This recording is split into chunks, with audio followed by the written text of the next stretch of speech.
தேங்காய் சீனிவாசன் அவர்கள், அதுக்கு பிறகு எடிட்டர் தேவா, எல்லாமே ஒரு புது யூனிட். என்னுடைய பொண்ணு கீர்த்தி பாண்டியன் இதில் ரொம்ப முக்கியமான ஒரு வேடம். இது ஒரு நார்மல் படம் மாதிரி, ஒரு ஹீரோ ஹீரோயின் இல்லைன்னா ஒரு சின்ன குடும்பம் அப்படியெல்லாம் இல்லை. ஒரு நல்ல த்ரில்லர் படம். கதையம்சம் இதில் ஒரு புது கதையம்சம் டைரக்டர் கொண்டாந்து இருக்காரு. இந்த படத்தோட பேர் அக்கேனம். அக்கேனம்னா என்ன அர்த்தம்?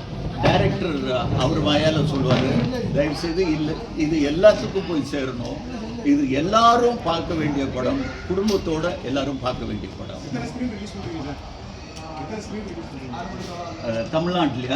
தமிழ்நாட்டில் 200 தியேட்டரில் இந்த படம் ரிலீஸ் ஆகுது. ஸோ என்னென்னா, தியேட்டரில் படம் வர்றது ஜனங்களுக்கு போய் சேர்றதுக்கு எங்களுக்கு பெரிய, நாங்கள் ஹெலிகாப்டர்லேயோ இல்லை சார்ட்டர்ட் ஃப்ளைட்லேயோ வந்து கேன்வஸ் பண்ண முடியாது. இந்த மாதிரி முதல் இடம் திருநெல்வேலியை சூஸ் பண்ணியிருக்கோம். ஏன்னா இது என்னுடைய மண், நான் பிறந்த மண். பாளையங்கோட்டையில் தான் நான் பிறந்தாங்க. இது என் சொந்த ஊர், இங்கேருந்து தான் ஆரம்பிச்சிருக்கோம். இந்த ஊர் மக்களுக்கு இது கண்டிப்பாக பிடிக்கும். ஒரு சின்ன ஊர்லேருந்து சென்னைக்கு போனால் என்ன மாதிரி ஒரு சின்ன ஒரு கதை இதில் சொல்லியிருக்கோம். மிக முக்கியமான விஷயம் சொல்லியிருக்கோம். கண்டிப்பாக எல்லோரும் பார்க்கணும். கருத்துக்கள் ஜாஸ்தி இல்லை, படமாகவே இருக்கும். அதில் வேறு எந்த வேறுபாடு இல்லாமல் ஒரு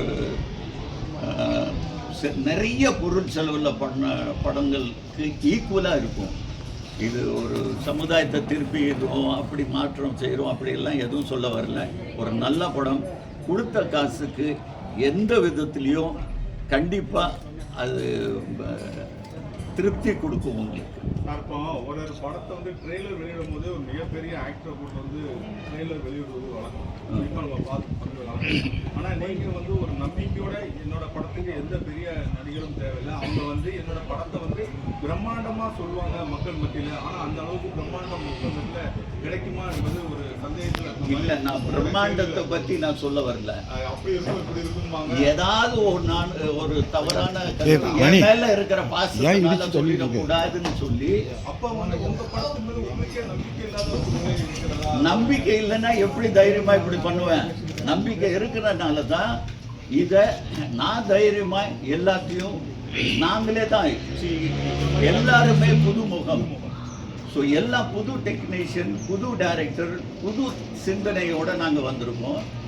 இது தரத்தில் எந்த குறையும் இருக்காது. புதுமுகத்தோடு இருந்தால்தான் பைக்கு எங்கே இறங்கணுமா, வேற ஒரு இடத்துல இருந்து இறங்கி பைக் வந்ததா?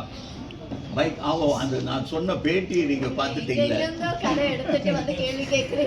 ஆமாம், ஓகே, அது விட்டுருங்க. இப்போது நிறைய கேள்விகள் அங்கே சென்னையில் கேட்கும்போது எல்லாத்தையும் நான் சொல்லிட்டேன். இந்த ஊர் மக்களுக்கு நான் என்ன சொல்ல வர்றேன்னா, இந்த படத்தை நான் இங்கே தான் ஆரம்பிக்கிறேன். தயவுசெய்து தியேட்டரில் வந்து பாருங்கள், எங்களுக்கு ஆதரவு கொடுங்க, படம் பாருங்கள். படம் பிடிக்கலன்னா நாங்கள் ஒன்றும் சொல்ல முடியாது. ஆனால் படம் முதல் நாளே வராமல் இருக்கிறதுக்காகத்தான் இந்த ஒரு சின்ன பப்ளிசிட்டி தேவை. அதுவும் உங்களை மாதிரி நல்ல நண்பர்கள். கண்டிப்பாக நீங்கள் இதை ஓரளவுக்கு பப்ளிஷ் பண்ணுவீங்களா இல்லையா? சொல்ல வருது கதை சொல்லணுமா உங்களுக்கு? கதாபாத்திரங்களை கொண்டது இந்த கதை. அது இயக்குனர் என்ன சொல்லிட்டார், நான் அம்மாவோட இந்த 3 விக்ரம் வச்சா நாங்கள் இந்த கதையை அமைச்சிருக்க மாதிரி சொல்லுவாங்க. எதை மையமாக வச்சுருக்காங்க? ஏன்னா அவங்க சொல்லியிருக்காங்க, யாருமே கிஃப்ட் பண்ண சொல்லியிருக்காங்கன்னா ஒரு ரெஸ்பான்சிபிள் பர்சனாக நாங்கள் இருக்கணும். ஏன்னா இப்போ போர் நடக்கு, மற்ற தமிழ்நாட்டில் என்னெல்லாமோ சூழ்நிலை நடக்கு, உலகத்தில் என்னெல்லாம் சூழ்நிலை நடக்கு, ரெஸ்பான்சிபிலிட்டிலாம் எங்களுக்கு இருக்குது. ஒரு கதாநாயகி எனக்கு ரெஸ்பான்சிபிள் இருக்குங்க. அது தொடர்பானதான் எதை மையமாக இருக்கும்? இந்த சமீப காலங்களில் தமிழகத்தில் நடக்கிறதா இல்லை இந்தியாவில் நடக்கக்கூடிய பிரச்சனையா?